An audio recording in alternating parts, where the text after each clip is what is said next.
Welcome back. In this lecture, we are going to discuss about the polar plot.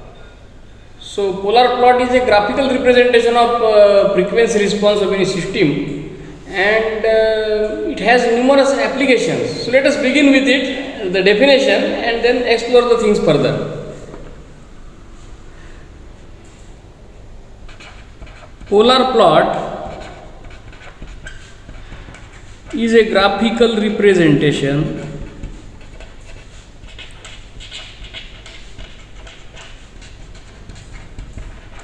of frequency response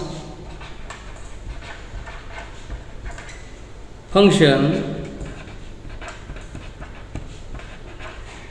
g of j omega as frequency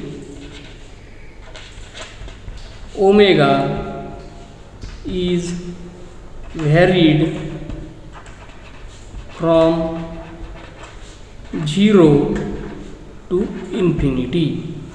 So it is a polar representation. Now the frequency response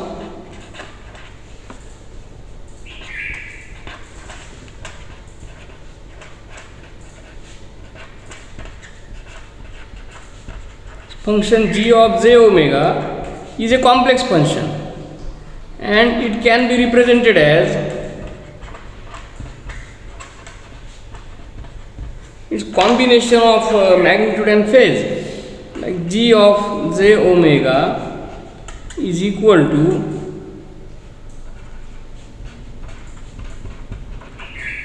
magnitude and phase. And what is then polar plot? So what we can do is, if we record the different values of magnitude and phase at different frequencies, like say omega,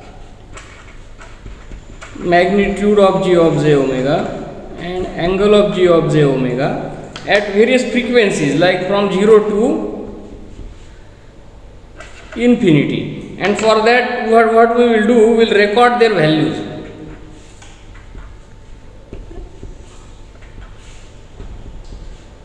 And then what we have to do, we have to plot these values. How? Let us see. In a complex plane,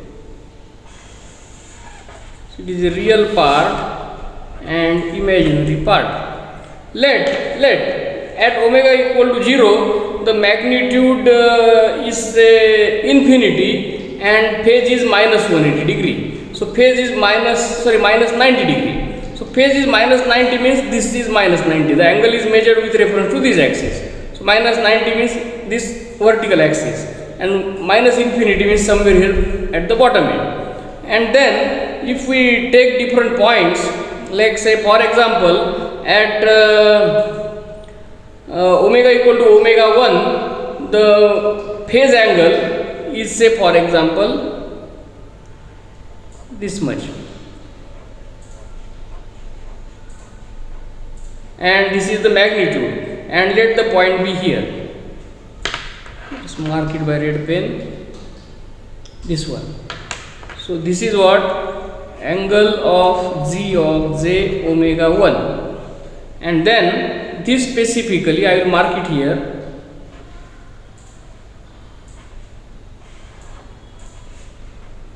This phasor has magnitude.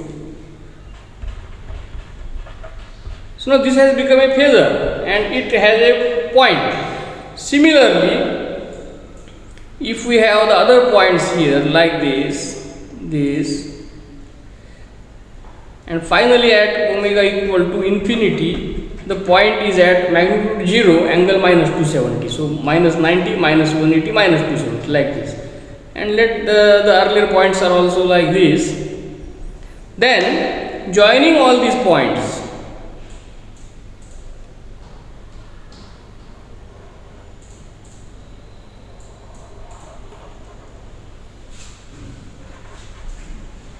forms the polar plot. Now, what are the applications of the polar plot? The major application of the polar plot is it is a part of Nyquist plot which can be used for the stability analysis. And this polar plot also can give you the stability margins like gain margin, phase margin, and also the stability margin related frequencies, that is gain crossover frequency and phase crossover frequency. So what one can do is, let us do it for omega, finding out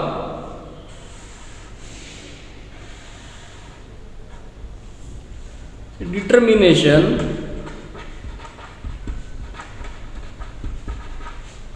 of phase crossover frequency omega pc and gain margin.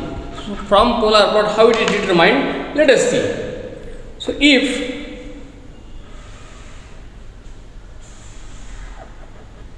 say let we have a polar plot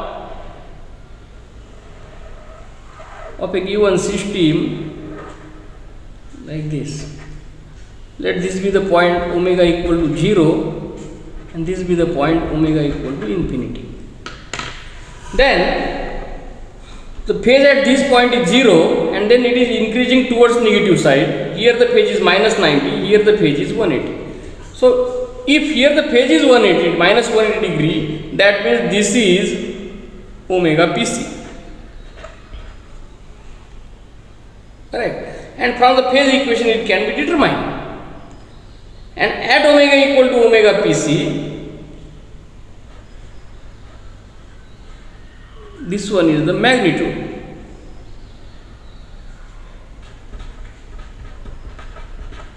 So which can be obtained from the polar plot. And this can be done very easily. If you do it exactly to the scale, then from the polar plot it can be done. Otherwise from the magnitude and phase function also it can be done. We will discuss that also. So let this be, let magnitude of g of j omega pc, which is measured this scale, let this be equal to a. So then gain margin will be equal to 1 by a, or which is also equal to 20 log 1 by a or minus 20 log a in dB. This can be determined. And the gain crossover frequency and phase margin also can be determined. Let us reconsider the same graph, same polar plot.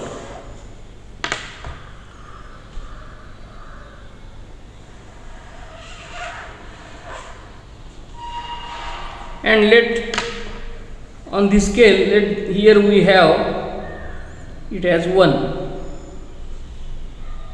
minus 1 plus j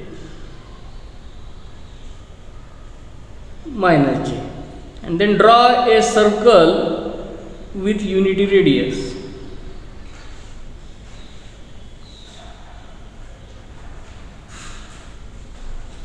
And it can be clearly seen that at this point the magnitude of the polar plot is 1. So this frequency is omega gc, and then the angle of the polar plot at that point is this much. So this is nothing but this angle is the GC, and then phase margin will be equal to 180 degree plus angle of g of j omega gc. It can be done.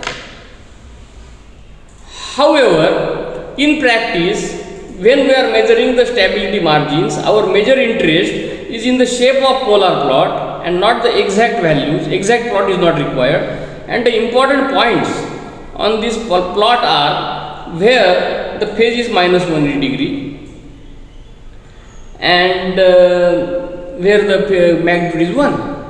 So in general, what is done, let us develop the procedure to draw the polar plot. This is the actual polar plot, but in practice the actual polar plot is not done, but it is done with certain reduction in the procedure.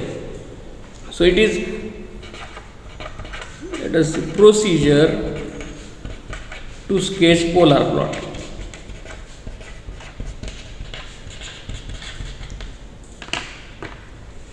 Number 1, determine frequency response function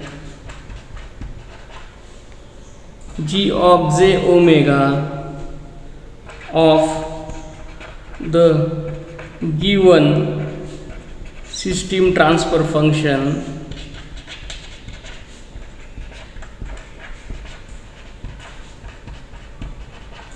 g of s by replacing s with j omega. This is the step number 1. So once the frequency response function g of j omega is determined, then determine or compute magnitude response function g of j omega and phase response function angle of j omega. Then in actual polar plot, polar plot, what we have seen, that we are drawing it exactly with the scale. But if we don't want it to the scale, then the two important points are where omega is equal to 0 and omega is equal to infinity. So determine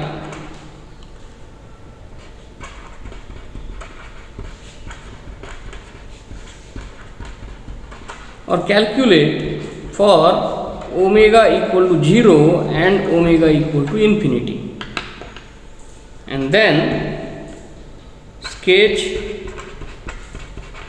rough polar plot.